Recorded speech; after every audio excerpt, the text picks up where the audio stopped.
HC అవినీతి కుంభకోణాలకు నిలయంగా మారిందని Telangana cricket association advocate Arun మణిపడ్డారు. బీసీసీఐ అనుమతి లేని టీ20 లీగ్తో హెచ్సీఏ అలాగే క్రికెటర్ల జీవితాలతో చెలగాట మారుతుందంటూ కూడా ఆరోపించారు. వెంటనే టీ20 లీగ్ నిలిపివేయాలంటూ కూడా ఆయన డిమాండ్ చేశారు.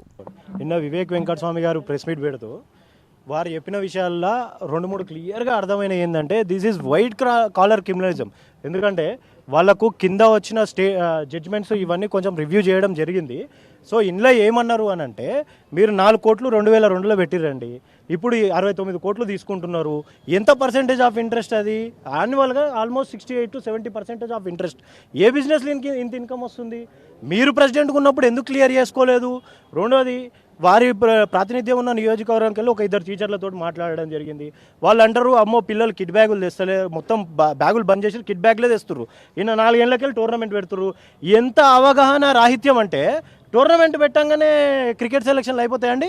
అంటే టోర్నమెంట్ రూరల్లో ఊరుకోవడం పెడుతుండు, ఒకరు చచ్చిపోతానో జ్ఞాపకార్థం ఒకరు పెడతారు. టోర్నమెంట్ పెట్టిరు మీరు, మేము యాక్సెప్ట్ చేస్తాం. సంతోషం, పిల్లలు ఆడుతున్నారు, నేర్చుకుంటారు, ఏదో ఒకటి గ్రౌండ్ ఫీజు కడుతుండొచ్చు, మేము యాక్సెప్ట్ చేస్తాం.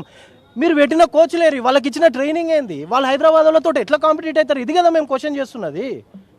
నిజంగా మేము అడిగే క్వశ్చన్ మీకు అర్థమైందా? మీరు అకాడమీలు పెట్టిర్రా, గ్రౌండ్లు కట్టిర్రా, 1,000 కోట్లు ఉన్నాయి కదా మీ దగ్గర. మీరు నిజంగా క్రికెట్ కోసం మేము చించేసుకుంటా అంటారు కదా, మీరు చించిందేంది? మీరు ఎన్ని గ్రౌండ్లు కట్టించిర్రు? మీరు ఎంత కోచింగ్ ఇస్తున్నారు పిల్లలకు? మీరు ఎంతమంది ట్రైనర్లను పెట్టిర్రు? మీరు ఎంతమంది ఫిట్నెస్ కోచ్లను పెట్టిర్రు? మీరు ఎంతమంది ఎంపైర్లను డెవలప్ చేసిర్రు? రూరల్ క్రికెట్లోకి వెళ్ళి పెద్ద సబ్జెక్ట్ ఏంటంటే, రూరల్ క్రికెట్లోకి వెళ్ళి ఆడో ఈడో ఒకరు వచ్చి ఇప్పటివరకు పెద్దపల్లికి వెళ్ళి నాకు తెలిసి రంజీ ప్లేయర్ ఆడలే. తెలంగాణకి వెళ్ళి ఆంధ్రాలో ఉన్నప్పుడు అయితేంది, ఇప్పుడైతేంది. మరి మీరు ఏం చేసిర్రు? ఒక ప్లేయర్ని డెవలప్ చేయలేరా? పెద్దపల్లి కన్నా చిన్నగా ఉన్న కంట్రీలు కూడా క్రికెట్ ఆడుతున్నాయి కదా, ఇంటర్నేషనల్ క్రికెట్. ఒక ప్లేయర్ని డెవలప్ చేయలేకపోయారా? ఇది ఎవరిది? అంటే ప్రభుత్వం ఫెయిల్ అయిందా? మీరు ఫెయిల్ అయ్యారా? అందరం ఫెయిల్ అయినాం. ఇప్పుడన్నా కనీసం కళ్ళు తెరుగురి. అరే రూరల్ క్రికెట్ నేనే తీసుమార్కానంటే, నేనే గుత్తాధిపత్యం, 4 టోర్నమెంట్లు పెడతా, నువ్వు గుత్తాధిపత్యం అవుతుందా? చెయ్యి, నువ్వు చెయ్యి, వి వెల్కమ్.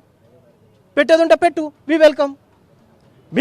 నేను చెప్తున్నా, ఇట్లనే మీరు ఇదే చేస్తే 1000 మంది క్రికెటర్లతో నామినేషన్ లేపిస్తాం రేపు పొద్దున. మీ ఫ్యామిలీ సభ్యులు మీరు ఏంటైనా సరే పోటీ చేస్తే, ఇంతకుముందు పసుపు రైతులు చేసిర్రు నిజామాబాద్లో, ఈసారి 1000 మంది క్రికెటర్లు ఎవరైతే అన్యాయం అయిపోయారో, రికార్డులు చూపించి ఎవరెవరికైతే అన్యాయం జరిగిందో, మీ పేరు మీద మీ ఫ్యామిలీలో ఎవరిని నిలబెట్టినా వాళ్ళ పేరు మీద 1000 మంది తోటి నామినేషన్ లేకపోతే అడుగురి. మీరు దయచేసి మీరు మార్చుకోర్రి. మేము మీతో కొట్లాడాల్సినంత పెద్దోళ్ళం కాదు, మీ డ్యూ రెస్పెక్ట్ చెప్తున్నాము. మీరు వెళ్ళే విధానం తప్పు. మేము క్రికెట్ సబ్జెక్ట్కి కన్ఫైన్ అయినాం కాబట్టి ఊకుంటున్నాం, కానీ లేకపోతే ఈరోజు ఆర్కియాలజీ డిపార్ట్మెంట్ తోటి మీరు చేసిన పనులు మాకు తెలియదా? గోల్ఫ్కి మీరు ఏం చేస్తున్నారో మాకు తెలియదా? కానీ మేము మాట్లాడదలుచుకోలే వాటి గురించి. మీరు సీఎం గారి మీద కూడా స్టేట్మెంట్ ఇచ్చింది తప్పు కాదా?